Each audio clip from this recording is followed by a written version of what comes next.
Hi everyone, my name is Jeff Strauss. I've been a leader of high-performance teams at some of the world's most recognizable companies for over a decade. I'm a doctoral student studying organizational change and leadership at the University of Southern California, and I'm the founder of the Leadership Bootcamp, a research-focused and curriculum-based approach to leadership skills training, which you can learn more about at leadershipbootcamp.com. This video is all about morale. It's a topic that has come up recently in my work, and no doubt many of you have experienced or are experiencing the pains of low morale in your workplace. If that's you, hopefully you've also experienced the bliss of high morale. Scientific studies in organizational psychology often focus on understanding and improving morale because of its significant impact on productivity, employee retention, and overall organizational performance. In this video, we're going to deep dive into the characteristics of high and low morale and discuss practical, applicable ways that leaders and individuals can improve morale and develop the skills to keep morale high even through turbulent changes at work.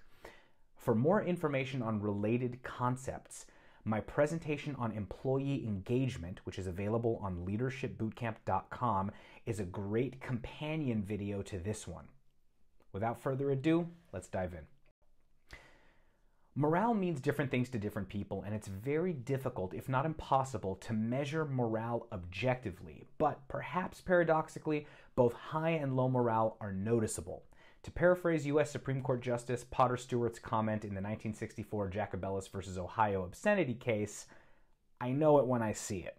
And the same goes for morale. We see it and we feel it when it's high and low. Specifically, morale refers to the emotional and mental state of a group or individual, especially in terms of confidence, discipline, and motivation to perform tasks. It's a complex construct that encapsulates how employees feel about their job, work environment, colleagues, and the organization as a whole. High morale is often characterized by enthusiasm, willingness to cooperate with others, and a positive outlook on the organization's goals and objectives. Now, conversely, low morale can manifest as dissatisfaction, lack of motivation, and a negative or indifferent attitude towards responsibilities. In a workplace context, morale is influenced by various factors, including leadership and management practices, communication quality and transparency, recognition and reward systems, workload and work-life balance, opportunities for growth and professional development, the overall values of the organization. And you may notice in these bullet points that they focus on what changes leadership and the business can make to improve employee morale. But most of the research on this topic and the anecdotal information doesn't mention an individual's ability to withstand shockwaves in the organization that may affect their own morale. If some of the points in this slide are lacking or non-existent at a workplace, a level of personal resilience is required to keep one's own morale high. The onus isn't entirely on leadership or support systems. I'll speak more about resilience and how to build it in yourself and your team in an upcoming video. Also, if you feel that some of these areas are lacking in your own workplace, I encourage you to speak to your leadership about it. If you don't know where to start, watch my video on giving effective feedback, which can help you fine-tune your feedback and your delivery to create a positive outcome. That video is available on leadershipbootcamp.com. Now let's discuss what the research suggests erodes morale. When individuals engage in behaviors that violate ethical norms, it negatively affects team cooperation and overall performance, which can result in a hostile environment that can deteriorate morale. Negative interactions among team members, such as interpersonal deviance, can significantly detract from important focuses and lead to poor performance. Now, interpersonal deviance refers to behaviors that violate the norms of mutual respect and courtesy in workplace interactions. Examples include spreading rumors, giving the silent treatment, public criticism, gaslighting, and so on. Lack of appreciation and support can demotivate employees. Abilities and potential are stifled under criticism, but flourish under encouragement. Inadequate communication and non-transparent decision-making processes can create uncertainty and distrust among team members, which can negatively affect morale. And not acknowledging or addressing the physical and mental stressors within the workplace can severely impact employee morale and overall team dynamics. So we can see from the data on what influences and erodes morale the importance of ethical behavior and moral engagement in maintaining high morale, the role of management in fostering an inclusive, transparent, and communicative workplace, and the need for regular recognition and appreciation to enhance employee engagement and satisfaction. Let's get into some further details. Before we move on, I'm going to discuss two motivational frameworks that will surface here and there throughout the remainder of this video: Maslow's hierarchy of needs and Herzberg's two-factor theory. First, a very brief discussion on Maslow's hierarchy of needs. Developed by Abraham Maslow in the mid-20th century, this theory is a classification system represented as a pyramid which reflects the universal needs of society at its base, then proceeds to more acquired emotions. The theory suggests that once basic psychological and safety needs are met, employees look for fulfillment of higher level needs like social, esteem, and self-actualization. Next, developed by Frederick Herzberg in the mid-20th century, the two-factor theory, which is also sometimes known as Herzberg's motivation hygiene theory, states that there are certain factors in the workplace that cause job satisfaction while a separate set of factors cause dissatisfaction, and that these factors act independently of one another. Motivators are factors that significantly increase job satisfaction and motivation, but when they're absent, they don't necessarily cause dissatisfaction. Motivators are primarily related to the work itself and how challenging, fulfilling, and rewarding it is. Demotivators, or what Herzberg terms hygiene factors, are factors that don't motivate or increase satisfaction, but if absent or inadequate, can lead to job dissatisfaction. Hygiene factors are typically associated with conditions surrounding the job rather than the job itself. According to Herzberg, to truly motivate employees, management should focus on properly addressing hygiene factors to avoid dissatisfaction while simultaneously enhancing motivators to push job satisfaction and motivation to even higher levels. So far we've learned a little bit about what morale is, what can improve or detract from it, and a bit of psychology about how our needs as employees and people can be fulfilled to improve it. So let's talk about some practical methods that you can employ today to help improve morale. In the mid-1920s, an interesting experiment took place at the Hawthorne Works, a Western electric plant in Cicero, Illinois. In the experiment, called the illumination experiment, as the amount of light at the plant was adjusted, there was a corresponding increase in productivity from the workers, regardless of the light being turned brighter or dimmer. The hypothesis being that the amount of light would affect worker productivity. Unfortunately, the results turned out not to be true. The amount of light didn't have a bearing on productivity. Although today there is a lot of science behind how important light is to mood, cognition, and focus, which can affect productivity. But what resulted from an analysis of the experiment's data was another insight: the novelty of being research subjects and the increased attention from researchers could have led to increases in productivity. The insight came from the late sociologist Henry Landsberger and was dubbed the Hawthorne effect. So the Hawthorne effect suggests that when employees feel noticed and valued, their morale and productivity improves. This isn't limited to leadership. Peers can recognize one another too, and leaders should encourage peer recognition in addition to recognizing their subordinates on their own. Now, employee morale tends to increase when employees are provided opportunities for advancement and growth. These opportunities help meet an employee's higher level needs in Maslow's hierarchy of needs and are motivating factors in Herzberg's two-factor theory. Keep an ear out for phrases like, "It's hard to get a promotion here," or "I'm not learning anything new."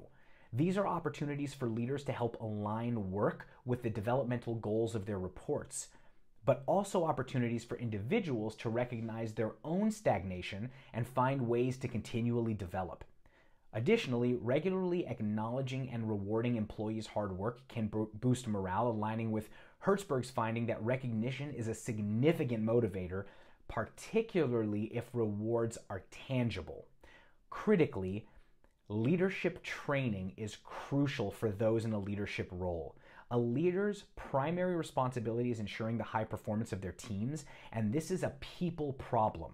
Organizations must train leaders to foster a supportive and positive work environment and to be ethically exemplary. Of course, one of the most significant reward and recognition systems is also compensation, so it goes without saying, or maybe it needs to be said, that compensation should be competitive, at the very least aligned with industry standards for the role, and there should be systems in place for merit increases at both the individual and company levels.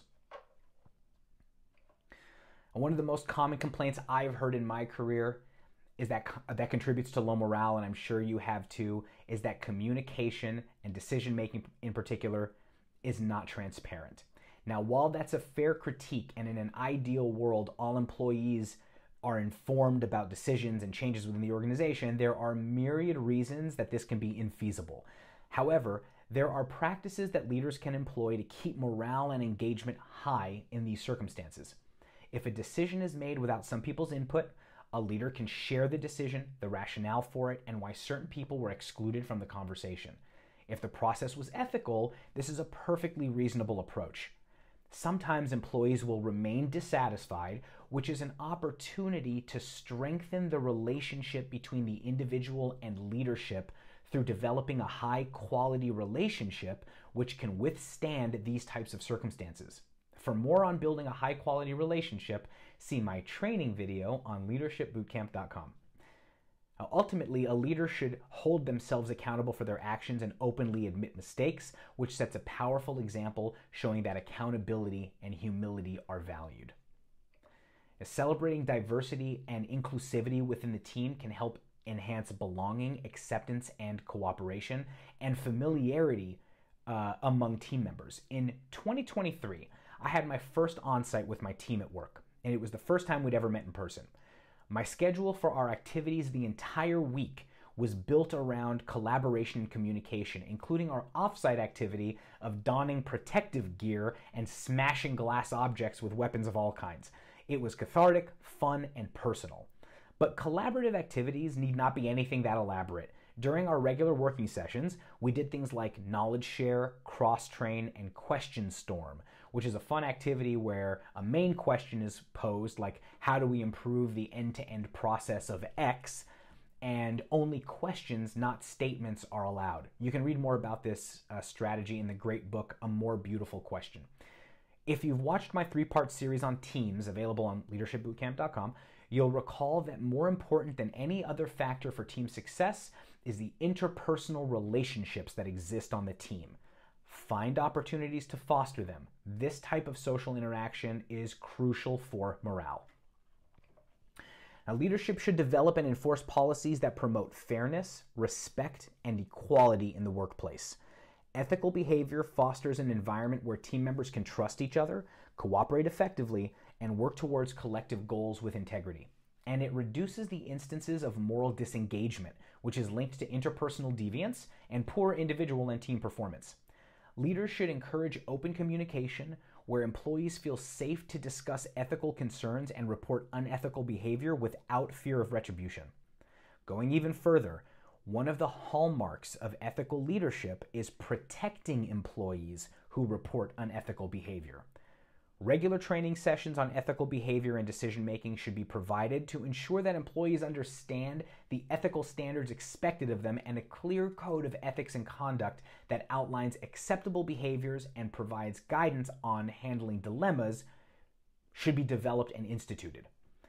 Now, here's a great example of a time where a company's ethics were brought to bear in a real-life situation.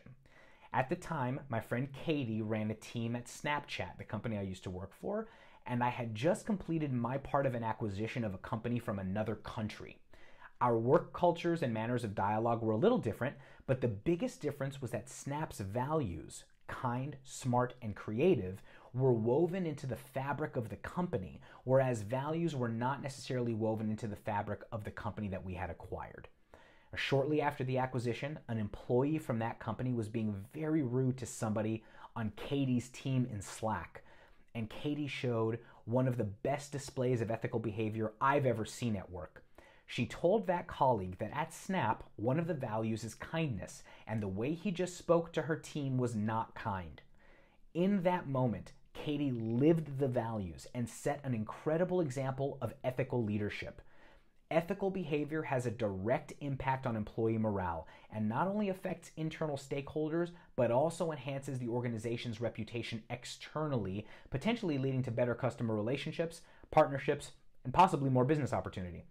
And ethical behaviors by employees who demonstrate integrity, like Katie, should be rewarded, reinforcing that these qualities are valued within the organization.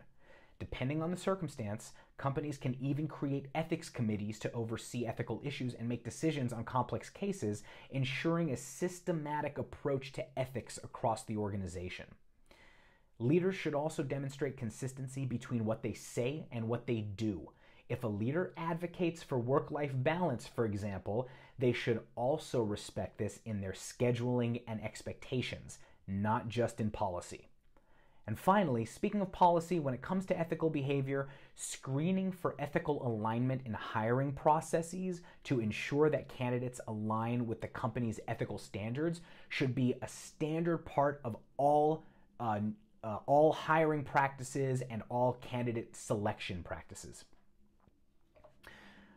Thankfully, providing access to mental health support and resources and encouraging their use among employees is becoming more widely available through employee health plans. Besides this, HR should implement policies that support a healthy work-life balance, whether these are flexible working hours, remote working options, or something else. Employees can also be engaged in corporate social responsibility projects that enhance community well-being and foster team solidarity. So what are some next steps that HR or learning and development teams or even teams of individuals or leaders can take to help improve their own morale and that of those around them? So first, short of formalized skill gap analyses that can help you identify training tailored to the needs of you or your employees specifically, you can still partake of and offer a range of development opportunities, from in-person or online workshops, courses and seminars that focus not just on job-specific skills, but also on soft skills like communication, leadership, and teamwork. You're doing that now. I designed these videos to impart practical information that you can take with you in the workplace today. So great job on your professional development.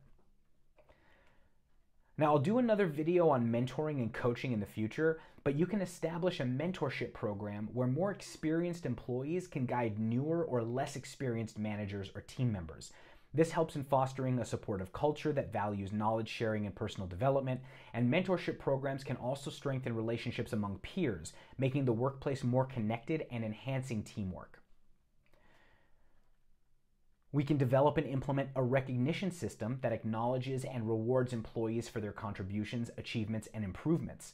Recognition can be as simple as a thank you note, public acknowledgement during meetings, or more formal rewards like the almighty bonus or extra days off. Recognizing efforts consistently can significantly elevate morale and motivation. You should also be having career pathing discussions that help employees visualize their future within the company. By outlining potential career trajectories and the necessary skills and experiences required to achieve them, employees can be motivated to pursue their career goals actively while remaining with the company. I've found this tactic personally to be very successful. Part of my leadership philosophy is to constantly develop the skills of my team so they not only succeed at the job they're doing, but they'll be prepared to take an opportunity for a position that's further along in their career trajectory should one present itself. In the cases where this has led to those on my team leaving, it's been to take other positions within the company. And internal hires, which show a company's dedication to the development of and a commitment to employees, are very strong morale boosters. I ask my team where they see themselves in 1, 3, and 5 years, and we develop a strategy of skills acquisition together as a partnership. Then I'll make sure that they have opportunities to not only learn the skills outside of work in a class or something, but that the work they're doing at work stretches their capabilities and comfort zones on the job to build the skills they need to achieve their longer-term goals. For example, I have a teammate named Sean who was on my team before I joined the company. When I had a conversation with him about his plans, he mentioned he wanted to be a world-class systems administrator. The scope of his job when I joined the team was very narrow. I threw Sean into the deep end almost immediately, and it made him the captain of all of our endpoint management efforts. Sean understood the mission we were trying to achieve, and I told him he had my full support and the authority to engage the rest of the team and whatever resources he needed to execute. As of this video, Sean has migrated us off of 2 different endpoint management platforms that were underperforming and into 2 that are best in class. This is the strategy I've used with my teams for years, and it's helped many of those on my teams I've managed move to the next phase of their career while also staying at the company and performing at an extremely high level on the team that we're on. A part of career pathing should be regular and constructive performance reviews that focus on development and growth. And again, performance reviews will be the subject of a future video. Now, creating feedback loops and open communication channels are, to me, one of the easiest things to implement, but in my experience, many find it the most difficult. Maybe it's because I like to talk and I have thick skin that I don't find it intimidating. But in my personal practice, I like to encourage a culture of open communication by regularly collecting feedback by simply asking for it.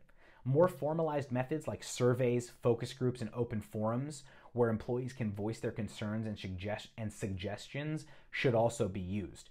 The crucial parts here are soliciting the feedback and acting on it. One insight I've been sharing lately is that most of the time when I ask someone how they're doing, they'll just say fine. But if I change the question, perhaps permit the response to be nonverbal, it might shed some more information. So instead, I actually ask, what's the water level? And I move my hands up and down like this. I tell them that I want the water level to be about chest height. Enough work that we're developing skills and being impactful at work, but not so high that you'll lose focus, become overwhelmed, or burn out. If the water level gets too high, we need to discuss and reprioritize it to bring it back down. Another anecdote I'll share, I ask for feedback at every one-on-one, both from my team and from my superiors, if they don't give it. I ask them, is there anything I can do better to make your life easier or something I should keep doing? More often than not, the response from my team is that they don't have any feedback for me. And while this can feel good, it can also be dangerous. Also, I find that superiors always have something to say. So I share something I feel I could have done better and ask for their thoughts on my own reflection. This sends a couple of strong signals. First, I seek their input on how I can be better because their opinions are valued and I do take them seriously. Second, it shows how I often reflect on my own work, the important principle of continual improvement. Finally, it shows that it's okay to be vulnerable, make mistakes, and talk about them openly and ask for help. These are crucial behaviors that can contribute to an environment of psychological safety, which has a direct impact on morale. So to summarize all of the above into a concise sentence or two, morale is a multifaceted state of psychological well-being and can be very strongly influenced by ethical behavior or interpersonal deviance, how supportive the workplace culture is, and how effective or ineffective communication can be. Taking even baby steps by incorporating just 1 or 2 of the tactics I described once or twice a week to start will build good habits and can rapidly scale across the company. Thank you so much for your time. I hope you found this presentation useful. You can find me on Instagram at Leadership Bootcamp and check out the website where you can learn more about the Leadership Bootcamp competency courses and find many training videos just like this one at leadershipbootcamp.com.